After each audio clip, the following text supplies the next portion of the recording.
ঈদুল আজহা ও গ্রীষ্মকালীন অবকাশ শেষে শিক্ষা প্রতিষ্ঠান খোলার পর পুনরায় বহাল হয়েছে শনিবারের সাপ্তাহিক ছুটি।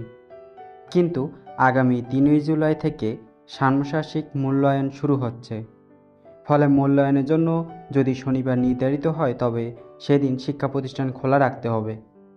এতে জুন মাসে ছুটি পেলেও জুলাইয়ে মিলছে না শিক্ষা প্রতিষ্ঠানের শনিবারের সাপ্তাহিক ছুটি।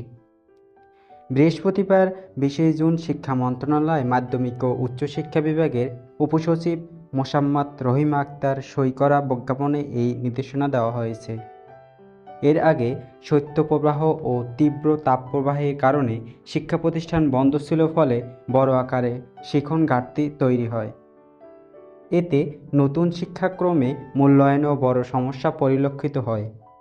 ফলে এই শিক্ষণ ঘাটতি পূরণে গত ৪ মে নিম্ন মাধ্যমিক ও মাধ্যমিক বিদ্যালয় ৬ষ্ঠ থেকে ১০ম শনিবারে ছুটি বাতিল করে শিক্ষা মন্ত্রণালয়। এতে শিক্ষকরা অসন্তোষ প্রকাশ করে আন্দোলন নামেন। এতে বাধ্য হয়ে ঈদের পর শনিবারে ছুটি ফিরিয়ে দেওয়া হয়।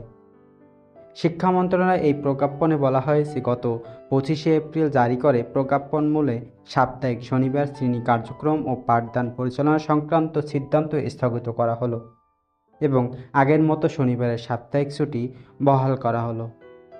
৩ জুলাই থেকে শুরু হতে যাওয়া সামষ্টিক মূল্যায়নের সময়সূচিতে শনিবার অন্তর্ভুক্ত থাকলেও মূল্যায়নসহ অন্যান্য কার্যক্রম চলবে এবং ওই দিন শিক্ষা প্রতিষ্ঠান খোলা থাকবে। ষান্মাসিক মূল্যায়নের রুটিন বিশ্লেষণ করে দেখা গেছে, আগামী জুলাইয়ের প্রতিটি শনিবারের মূল্যায়ন সময়সূচি রয়েছে।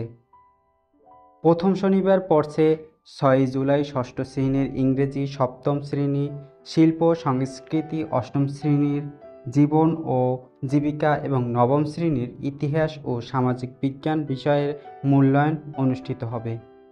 দ্বিতীয় শনিবার ১৩ জুলাই ষষ্ঠ, সপ্তম, অষ্টম, নবম শ্রেণী মূল্যায়ন সূচি রয়েছে। এছাড়া ২০ ও ২৭ জুলাই দুটি শনিবারও এই ৪ শ্রেণীর ষান্মাসিক মূল্যায়ন চলবে।